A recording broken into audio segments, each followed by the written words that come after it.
సిద్దిపేట నియోజకవర్గానికి చెందిన అర్హులైన రైతులకు రుణమాఫీ కాలేదంటూ సిద్దిపేట ఎమ్మెల్యే మాజీ మంత్రి హరీష్ రావు హైకోర్టులో పిటిషన్ దాఖలు చేశారు.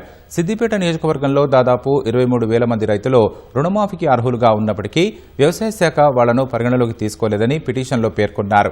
అర్హులైన రైతులందరికీ రుణమాఫీ చేస్తామని సీఎం పలు సందర్భాల్లో ప్రకటించారని, జీవో ప్రకారం కూడా 23,000 మంది రైతులు అర్హులేనని హరీష్ రావు తన పిటిషన్లో పేర్కొన్నారు. అర్హులైన రైతులకు రుణమాఫీ డబ్బులు చెల్లించేలా ప్రభుత్వాన్ని వ్యవసాయ శాఖను ఆదేశించాలని హరీష్ రావు తన పిటిషన్లో కోరారు. ఈ పిటిషన్పై రిజిస్ట్రీ అభ్యంతరం వ్యక్తం చేశారు.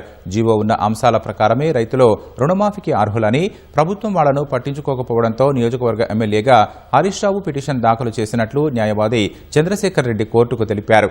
హరీష్ రావు తరపు న్యాయవాది వాదనను పరిగణలోకి తీసుకున్న హైకోర్టు రిజిస్ట్రీ అభ్యంతరాలను తోసిపుచ్చింది. పిటిషన్కు నెంబర్ కేటాయించాలంటూ రిజిస్ట్రీని ఆదేశించింది.